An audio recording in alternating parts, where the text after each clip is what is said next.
음. 처음에 제가 우리 어제 통화했던 거, 어제 통화했던 거부터 좀 리마인드 하자면, 일단은 거기에 두뇌 안에 있는 그 그물 있잖아요? 그물 얘기가 있었고, 그래서 제가 그거를, 10살 이전에 굉장히 굵은 그 강선이 만들어지고, 그 다음에 10살부터 뭐 그 이후에 작은 목선이 만들어진다. 그러니까 좀 더 가능선이 만들어진다. 이렇게 말씀을 드렸는데, 네. 그래서 그거는 굵은 선은 어제 제가 말씀 못 드렸던 것 중에 네. 두뇌 엔진하고 굵은 선이 바로 맞닿아 있어요. 그러니까 굵은 10살 이전에 만들어지는 10살 전후까지 만들어지는 그 감정이나 깊은 동기부여, 즉 전두엽이 아니라 간내에서부터 심장이나 간내, 그러니까 심장뿐만 아니라 우리 이제 내장까지 다 포함해서 그걸 이제 거트 필링이라고 하기도 하는데, 그 내장에서부터 다 포함된 심장, 그다음에 간내, 중뇌, 그러니까 그 대뇌 변형계라고 하는 감정 물질을 많이 만들어내는, 거기서부터 안화 전두엽이라고 그래가지고 완벽하게 이제 우리가 15세 이후에 좀 강화되기 시작하는 전전두엽 아래, 우리 눈 부분에 있다고 그러죠. 안화전두엽이라고 하는데, 거기가 이제 동기부여를 관할하는 도파민 회로의 메인 통로란 말이에요. 메인 통로. 그 도파민에. 예. 그 도파민 메인 통로가 있는 안화전두엽이 강화되는 방식의 체험이, 그거 자체가 두뇌 엔진이고, 그거 자체가 두뇌 속에서 그물망으로 보자면 그게 바로 간선 고속도로고, 그게 굵은 밧줄이라고 보시면 돼요. 그렇게 이제 통합이 돼 있는 거죠. 그러니까 그게 안화전두엽이 발달하는, 그러니까 전전두엽이, 그러니까 두뇌는 발달하는 순서가 있는데, 전전두엽이 발달하는 순서가 대략 15세라고 본다면, 그 이전에 이제 동기부여를 만들어내는 안화전두엽까지가 강화되는 것이죠. 그래서 우리 몸의 느낌이라든가 감정과 단어, 그리고 전두엽이 연결될 준비를 충분히 하는 어떤 시기, 그 시기가 이제 10살 전후까지라고 봐야 되고, 그래서 그때 그것이 잘 연결이 되면은 그게 이제 두뇌 엔진이 일단 용량이 크다. 즉 그 두뇌 엔진으로 아직 버스라든가 자동차는 만들지 않았지만 엔진의 용량이 크니 거기다가 그것을 뭐 3인승으로 만들어도 되고 5인승으로 만들어도 되고 또는 50인승 버스로 만들어도 되는 그 정도의 엔진이 튼튼하다. 이렇게 볼 수가 있는 것이죠.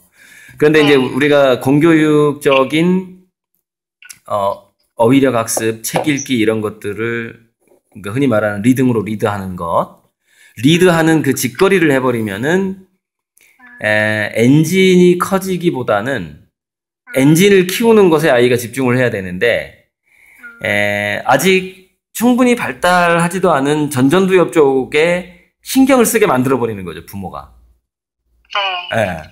그러다 보니까 어떤 현상이 나타나냐면, 특히 우리나라에서 중고등학교 때 많이 나타나는 현상인데, 커피 한 잔만 하고요, 잠깐만요.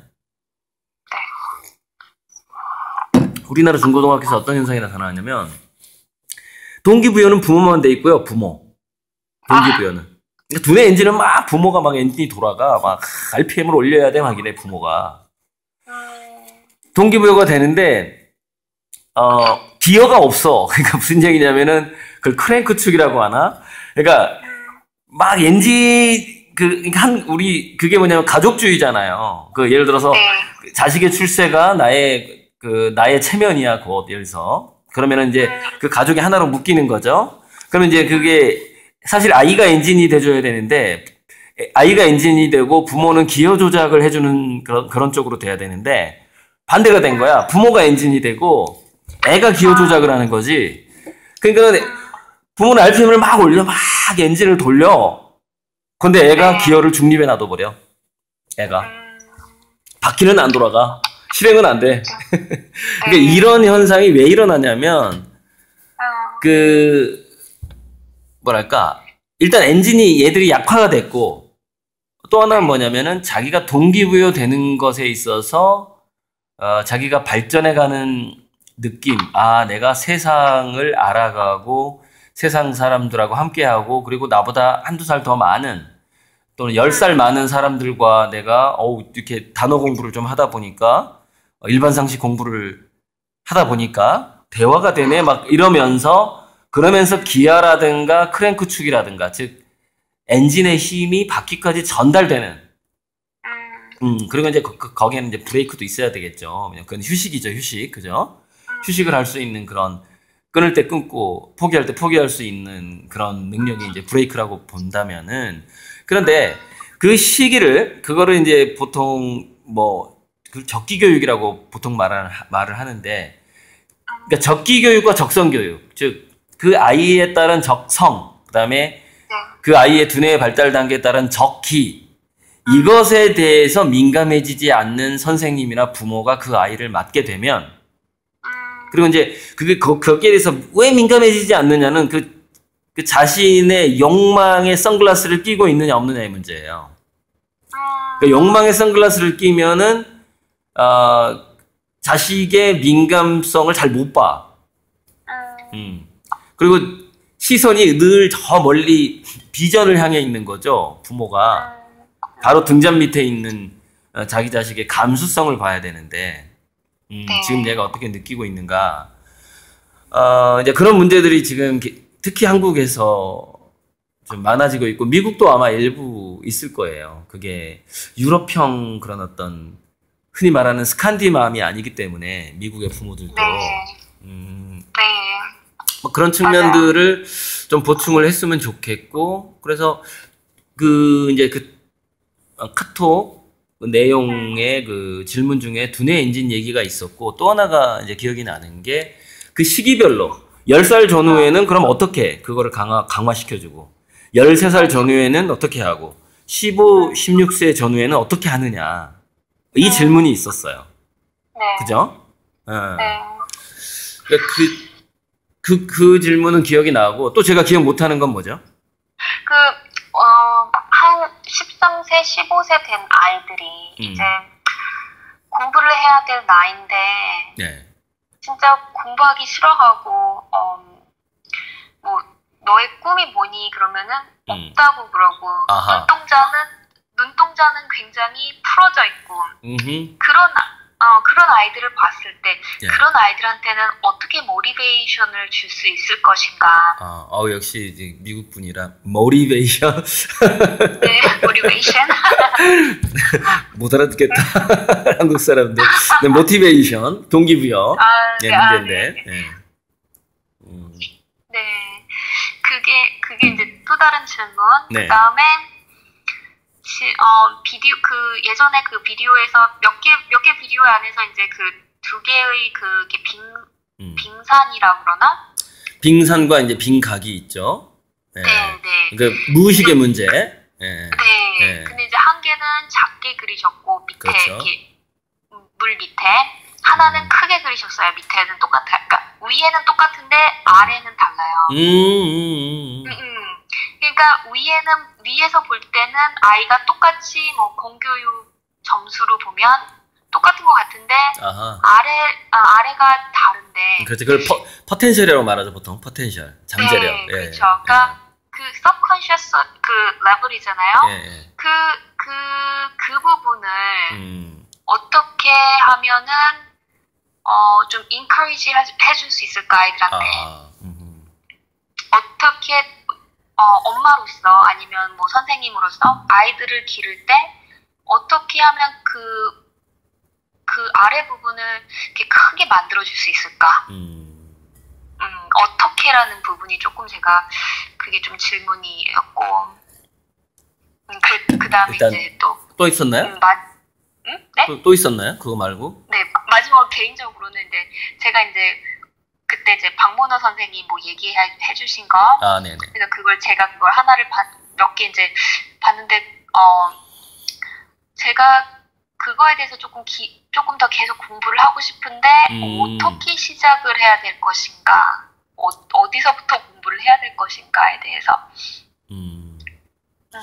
그러니까 실제로 이제 박문호 선생님 강의부터 얘기하자면 박문호 선생님은 네. 자동차 조리법을 강의하는 풍의 강사예요.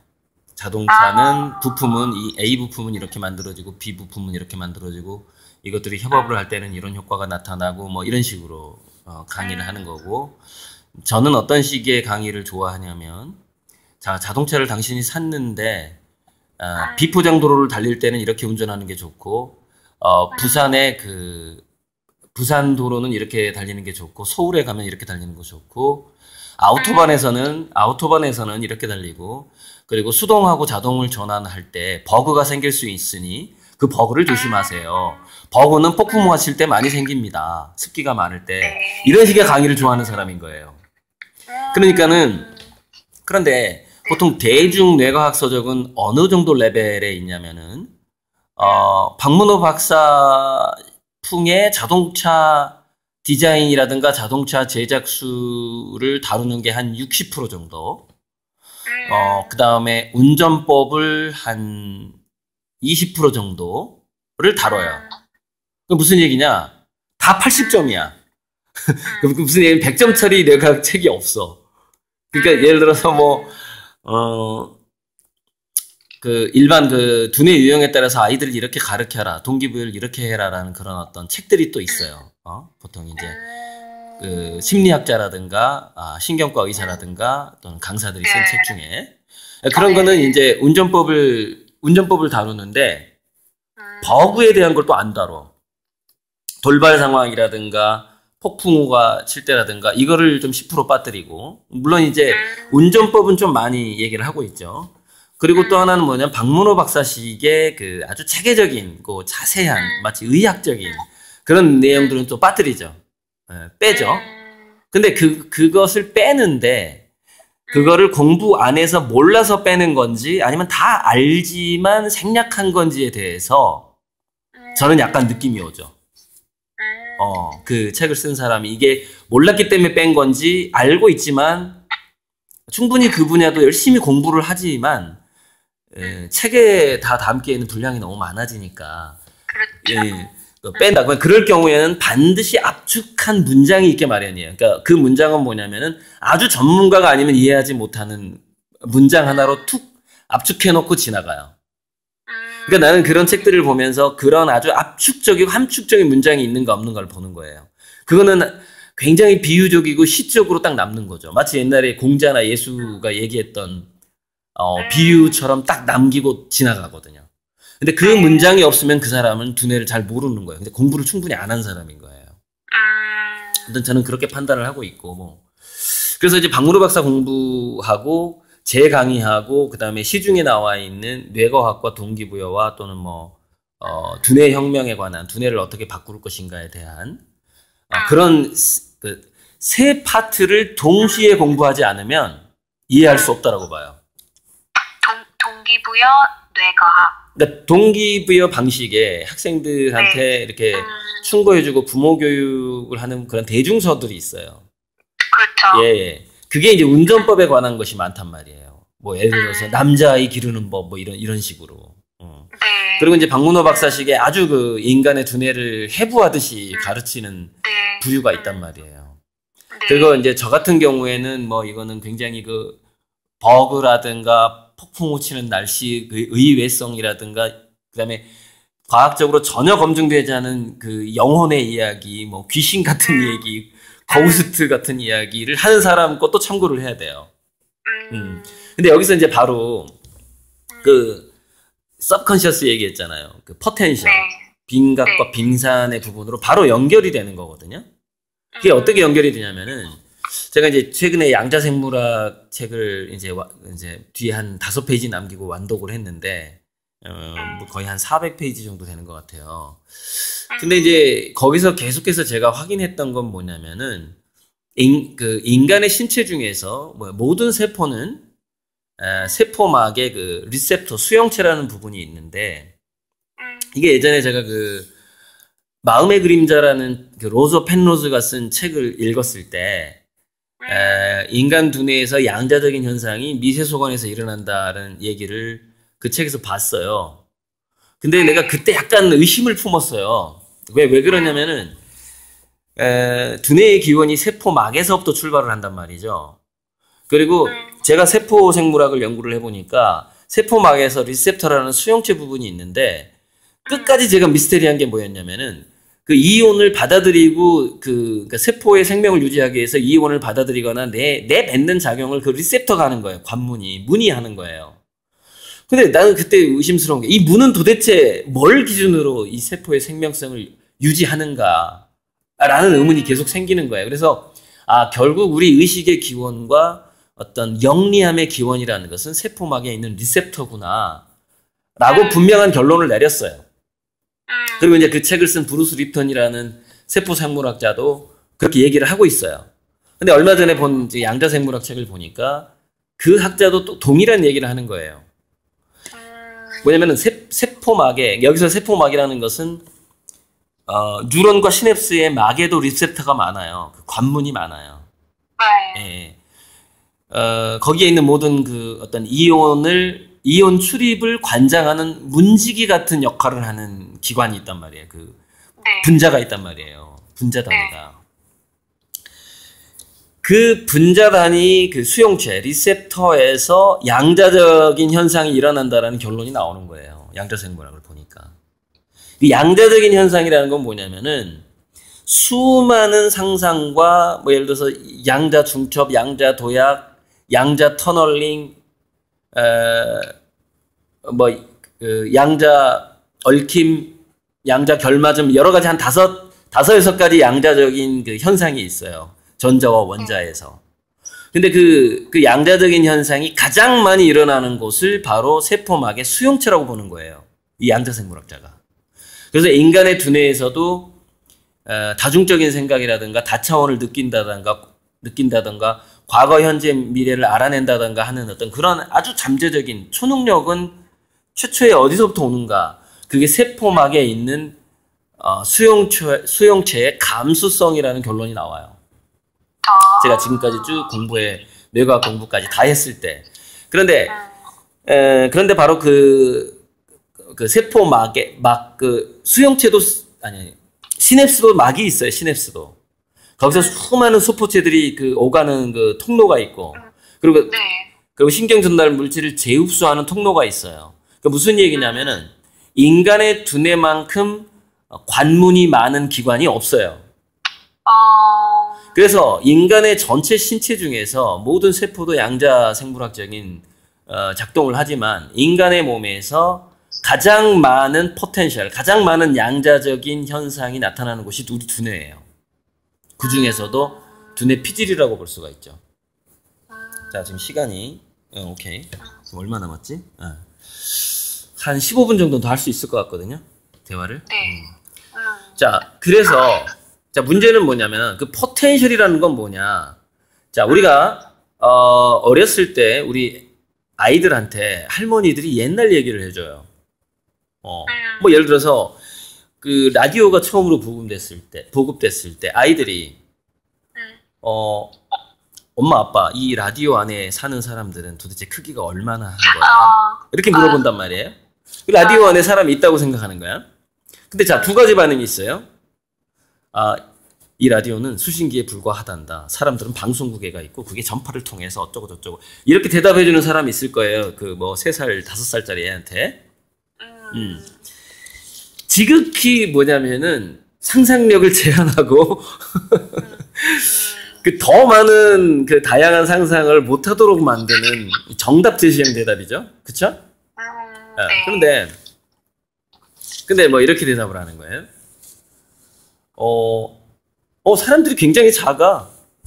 거기서 굉장히 어떤 사회를 이루고 이 라디오 안에서 살고 있는데 거기서 이렇게 대화를 하는 거를 이렇게 더 크게 해가지고 여기서 우리가 듣는 거야.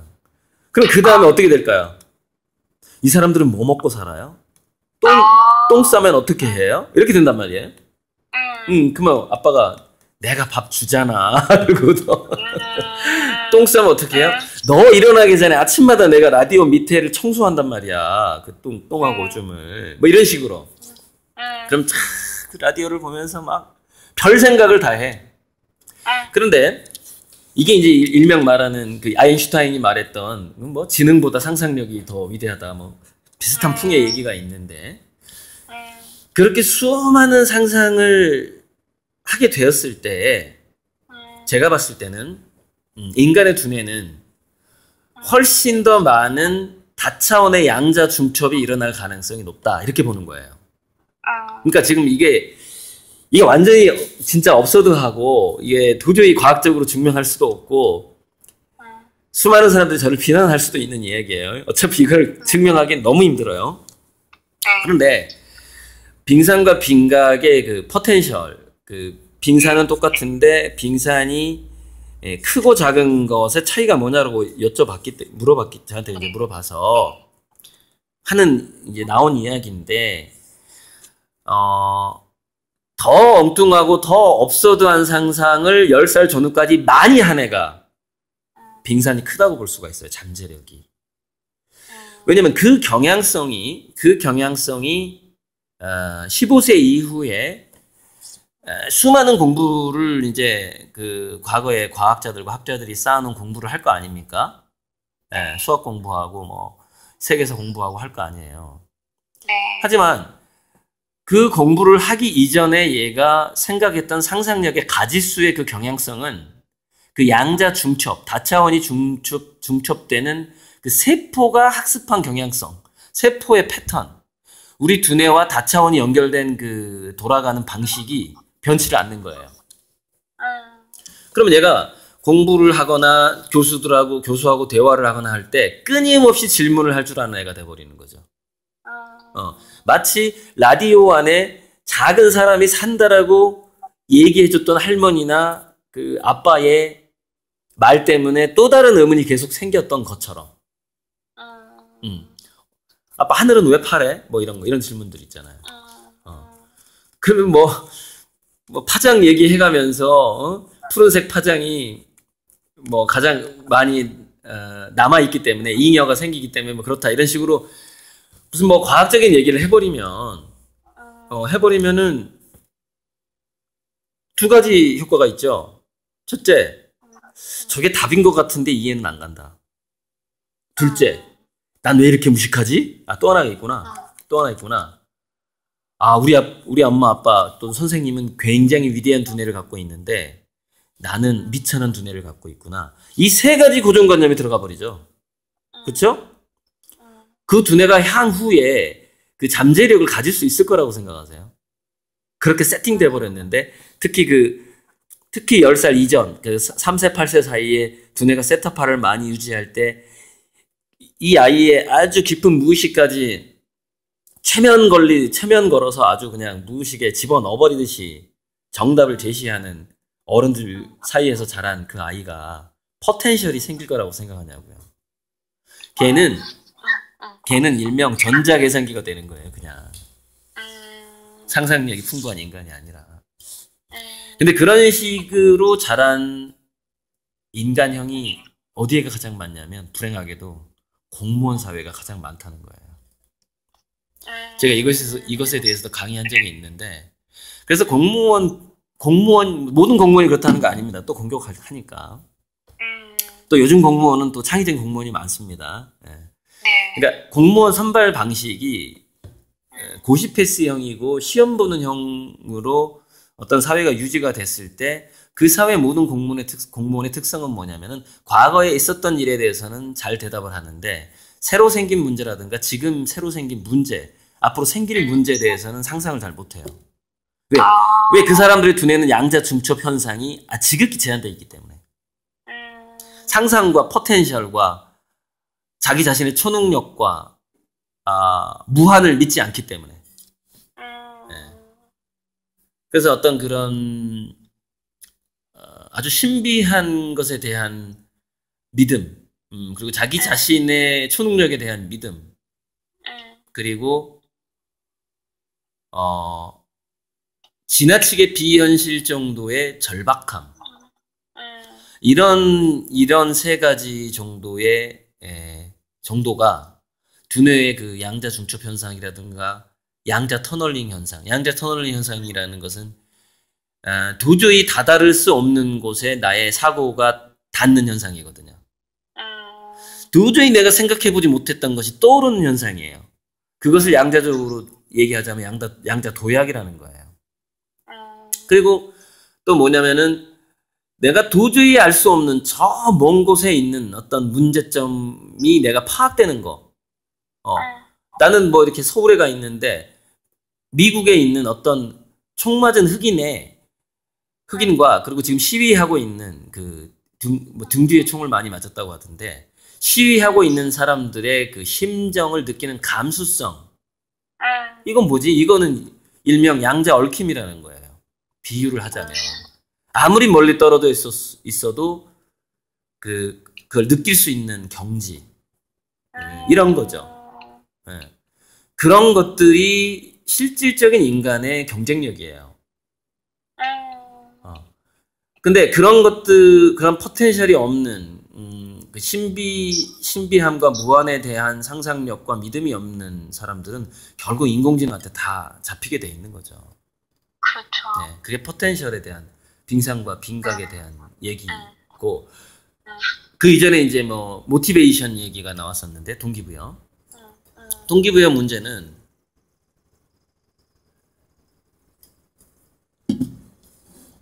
자,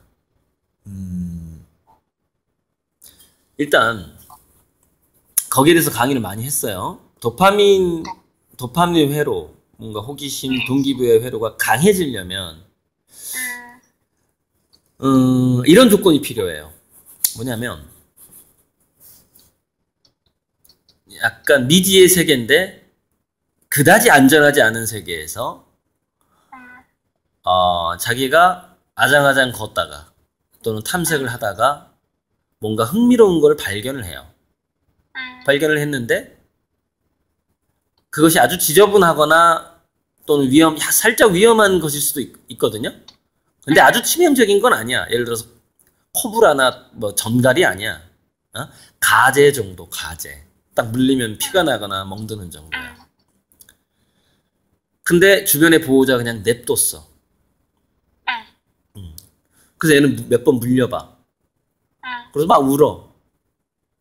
그랬더니 엄마가 가재를 잡을 때는 말이야, 요렇게 해서 그 등으로 접근을 해서 그 집게발 바로 밑에 관절 밑에를 딱 잡는 거야. 그러면은 아무리 얘가 발버둥을 쳐도 너의 손을 물 수가 없어 라고 알려주는 거죠.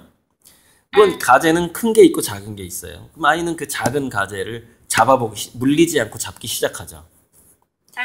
성취감을 느끼게 되는 거죠. 야, 나도 이제 엄마처럼 가재를 잡을 수 있다 이거야. 물리지 않고. 응? 네, 이런 거. 그리고 또 하나는 뭐냐. 여러 가지 난감한 선택권이 나한테 주어진 거야. 어떤 게 더 유리한지 불리한지 모르겠어. 근데 자기가 선택을 했는데 결과가 좋아. 네. 그때 이제 막 느껴지는 거예요. 근데 이제 예를 들어서 부모가 10개의 선택지 중에서 미래에 좋을 확률이 좋은, 부모의 특성이에요. 확률이 좋을 만한 것을 늘 서너 개만 이렇게 골라줘요. 절반은 아예 제껴버려. 왜? 부모 기준에서 이거는 너가 거기 가봐야 별로 안 좋은 거야. 이렇게 해버린단 말이죠. 그러면 얘는 뭐냐면은 10개 중에서 하나를 골랐다라는 성취감이 아니라 5개 중에서 하나를 골랐다라는 성취감이 되는 거죠. 그 반대로 생각해 보시면 돼요. 자, 10개 중에 하나를 골라서 성공을 했어. 그러면 얘는 뭐예요? 90%를 도박에 던진 거 아니에요. 그죠? 네. 그래서 뭔가를 맞춘 거잖아요. 근데 부모가 이제 절반을 안 좋은 걸 딱 이렇게 추려줘 버렸어. 즉, 우리가 생선을 먹을 때 가시를 다 빼준 거야. 때로는 목에 걸려보기도 해야 되는데. 그러면 얘 목에 걸리는 건 다 잔가지밖에 없어. 더 이상 밥을 못 먹을 지경까지 굵은 가시가 목에 걸리기도 하거든요. 우리가 생선 먹을 때는. 그럴 때는 항상 우리 어머니가 김치를 통째로 삼켜라 이러더라고. 김치가 내려가면서 가시를 끌고 내려간다. 예, 이렇게 해서 이제 그 위기를 넘긴 적이 정말 많았거든요. 그 얘기는 무슨 얘기냐? 생선을 골라주지 않았단 얘기예요. 왜? 바빴으니까. 친구들도 많고. 자기 자식이 생선 골라줄 시간이 없어. 자식들도 많고. 그죠? 근데 지금은 자식이 한두 명이야. 아예 한 명이야. 그죠? 네. 식탁에서 엄청나게 과잉보호를 하는 거예요. 그러니까 사실 자녀들이 아주 많았을 때 장점이 뭐냐? 각각의 자녀들이 리스크 테이킹 하는 양이 굉장히 많아져요. 근데 자녀가 적었을 때 단점이 뭐냐면 리스크 테이킹의 그 각 아이마다 사실 50분의 그러니까 5분의 1의 그 리스크 테이킹이 아니라 2분의 1밖에 안 되는 거야.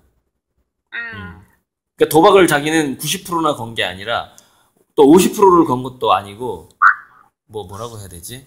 거의 도박을 안 걸었어. 리스크가 거의 없는 상태에서 뭔가를 자꾸 하게 돼.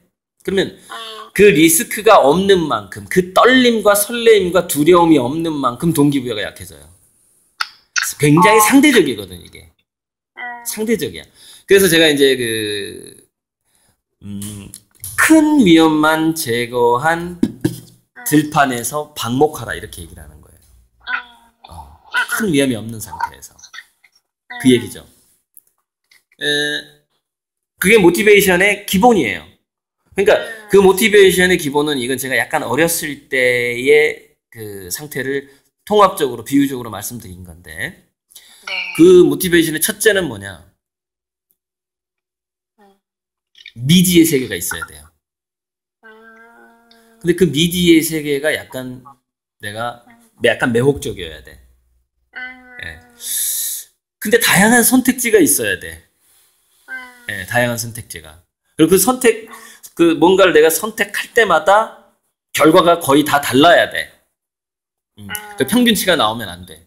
그리고 그 중에는 굉장히 굉장히 아프거나 나를 울게 만드는 어떤 눈물을 흘릴 수밖에 없는 그런 선택지도 있어야 되고. 그죠? 근데 여기서 이제 최초에 뭐냐면은 미지의 세계에서 그거를 또 자기가 선택을 해야 돼. 누가 이거 선택해 저거 선택하고 어드바이스를 해주면 또 안 되는 거야. 예. 어드바이스를 해주면 안 돼. 그러니까 이게 지금 이렇게 뭐냐면은 속도가 빠른 그리고 선행학습을 많이 해야 되고 공부할 양이 대대로 역사적으로 너무 많이 쌓여가지고 공부할 게 너무 많은 이 사회에서 10살 전후까지 부모가 간섭하지 않고 개입하지 않고 미지의 세계를 충분히 만들어주고 거기서 선택하게 해주고 거기서 리스크 테이킹에 더 나은 결과를 맛보게 하고 또는 가슴 아픈 결과를 맛보게 하고 할 정도로 기다려줄 만한 사람이 없는 거예요. 부모가. 왜? 바빠. 이 경쟁이 심해졌어. 성공을 한다는 거에 대해서. 심해졌어. 그러니까 안 기다려줘. 안 기다려주면서 자꾸 빙산의 그 상상력, 아까 얘기했던 그 양자적 포텐셜, 이걸 자꾸 깎아먹어버리는 거야. 막 깎아먹어버려. 그러니까 여기서 중요한 거는 이거 같아. 그러니까 로켓을 쏘아 올리는 걸로는 비유가 안 되고 네. 스키 점프나 아니면은 그게 뭐에 비유될까? 마지막에 가속도를 올려야만 처음에는 천천히 달리다가 마지막에 가속도를 올려야만 하는 그런 스포츠 중에 뭐가 있을지 모르겠는데 그런 거랑 좀 비슷한 거예요. 그러니까 가속도를 올리는 시점이 반드시 있긴 있어요. 마지막에 스피드를 확 밟아야 되는 때가 있단 말이에요. 네. 엑셀을. 그때는 제가 봤을 때 13세 이후라는 거예요. 네. 근데 너무 일찍 밟아버리는 거야. 네. 그거를. 네. 그래서 그걸 밟지 않고, 그러니까 이제 시간이 지금 학생이 왔어요. 그래서 이제 네. 한 명이 왔는데 지금 잠시 이렇게 좀 상상을 하고 있어, 알았지? 학생은 상상을 여러 가지 대화를 들으면서 그러면 되는데 뭐냐면 결국에는 이제 자기 결정성이라는 얘기를 제가 강의에서 간단하게 얘기를 했거든요. 네. 근데 이게 보세요. 부모가 이 세상이 이 바람직한 길이 10개 중에서 한두 개밖에 없다고 생각하는 부모라면 그렇게 생각하는 만큼 자식한테 자기결정성의 경험을 줄 확률이 낮아요. 그렇죠. 네. 근데 지속적으로 낮아요. 평생 낮아요. 그러니까 그 과정을, 자기 결정성을 주는 과정을 이미 늦어버린 20세가 됐다 하더라도 제가 제시한 뇌과학적인 그 두뇌 유연성 차원에서 가소성, 뇌가소성 차원에서 20세면 상당히 늦은 나이거든요. 근데 제가 25세까지는 있다라고 얘기를 했어요. 근데 좋아, 25세 넘었다고 칩시다. 얘가 20대 후반이 돼버렸어. 네. 그러면 20대 후반이 돼버린 이 친구는 어떻게 다시 두뇌 가소성을 찾을 수 있을까요? 자, 다시 영세로 돌아가야 되겠죠. 다시 어린 시절로 돌아가야 되겠죠. 그죠? 근데 자, 이미 중고등학교 때 수많은 비교를 당했고 여러 가지 선택지에서 부모가 원하는 것을 선택을 했더니 자기 적성하고 안 맞고, 그래서 직장에 가서 적응을 못해서 그만뒀고 막 이런 경험을 했어. 애가 30살짜리 애가. 그죠? 네. 이 두뇌를 어떻게 다시 양자 포텐셜을 주죠? 어떻게 양자 중첩적인 그런 강한 동기부여를 줄까요? 그건 뭐냐면 그 아이로 하여금 모든 기대를 아무것도 하지 말고 미안하다라고 얘기하는 것밖에 없어요. 너한테 엄마가 정말 미안하다. 아빠가 미안하다. 너의 인생에 너무 많이 개입했구나. 앞으로 도와주기만 할게. 모든 선택은 너가 해라. 이 기회를 줄 수밖에 없는 건데, 바로 이 기회를 우리나라 같은 경우에는 계속 줘야 돼요. 사실 고등학교 때 주면 더 좋고 중학교 때 주면 더 좋아요. 그래서 제가 이걸 어떻게 체계적으로 그 기회를 줄 방법이 없을까를 생각했더니 중고등학교 공교육의 전면 동아리화밖에 없더라는 거예요. 지금까지 우리나라에서 우리 학생들의 두뇌를 만들어 왔던 방식을 어떻게 깰 것인가, 어떻게 그 양자 포텐셜을 줄 것인가, 상상력과 창의력과 지금 생긴 문제의 돌발적인 해결 능력과 미래에 생긴 문제를 예측하는 것을 어떻게 줄 것인가를 봤을 때 자기 선택권을 주는 수밖에 없다는 거예요. 첫째. 그래서 교육 과목을 없애버려야 돼요. 지금 핀란드에서 진지하게 이걸 교육 과목을 이미 없앴거나 핀란드 교육청에서 없애기로 했거나 그래요. 학교에 과목이 없는 거야. 커리큘럼이 없어.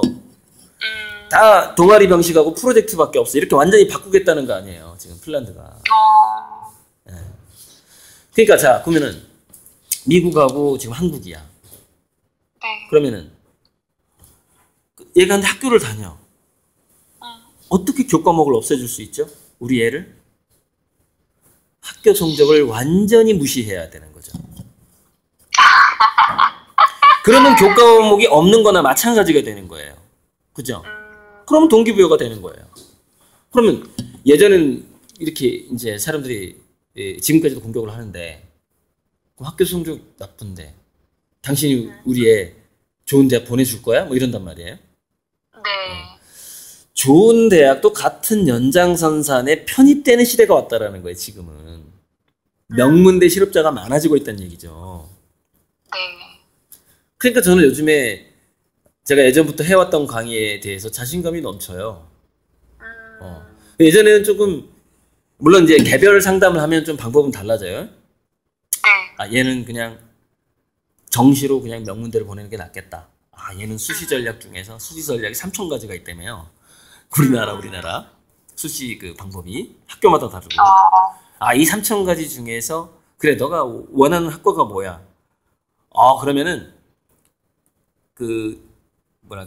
꼭 스카이 갈 필요 없어. 약간 낮춰서 어떤 대학 특정 학과를 가면은 그 특정 학과에는 어떤 혜택이 있는데 그걸 이용해서 뭐 자매 결혼한 해외 대학을 갔다 와서 대학원을 스카이로 간 다음에 인맥을 넓힌 다음에 뭐 친구를 사귀어서 창업을 준비하고 이렇게 로드맵이 나올 수가 있어요. 아이마다.